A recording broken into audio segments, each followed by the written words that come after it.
La démocratie participative, c'est d'impliquer les citoyens dans la vie de leur collectivité locale. Ici, on est dans une municipalité, à Choisy, dans une ville.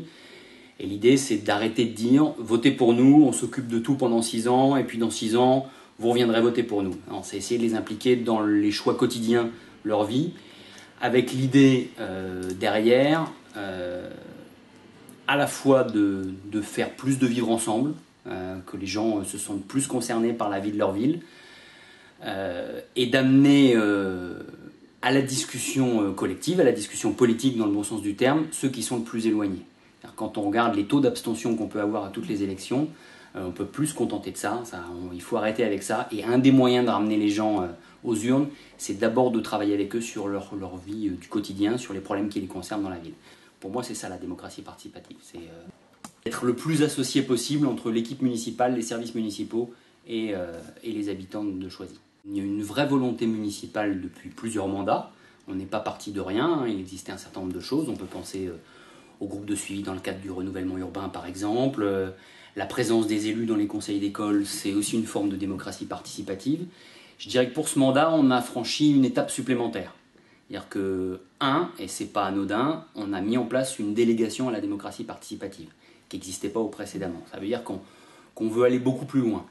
Deuxièmement, on a mis en place un service, je dois dire une équipe assez formidable, le service développement local et citoyenneté, qui permet de mettre en œuvre cette politique de démocratie participative de manière plus approfondie. On avait une double volonté en mettant en place cette délégation, c'était à la fois de maîtriser nous-mêmes un certain nombre d'outils, on en parlera sur les conseils de quartier, et puis aussi de proposer aux autres services et aux autres élus des outils pour faire participer le plus grand nombre.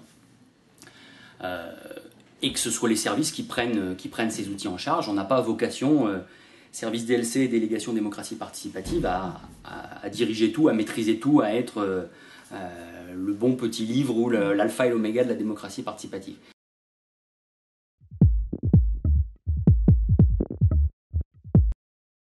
On a un objectif principal pour la deuxième partie du mandat, qui se base sur une autre promesse qu'on a mis en œuvre dès la première partie du mandat, c'est les conseils de quartier.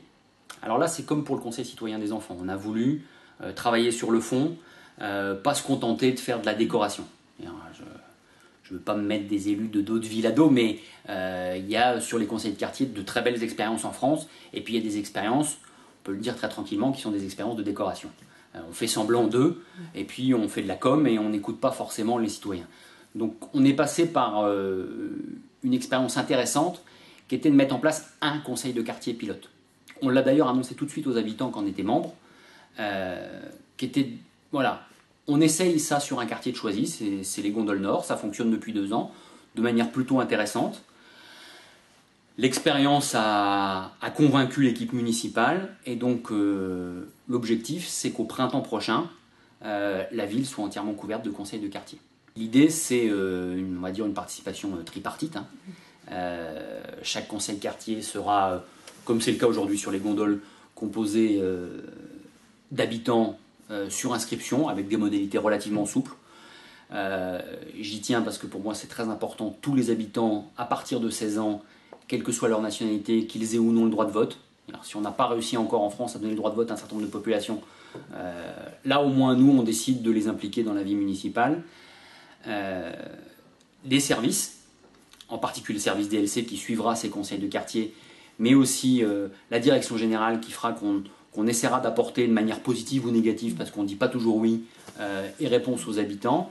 Et puis 2 élus référents par conseil de quartier qui permettront de gérer ces conseils de quartier.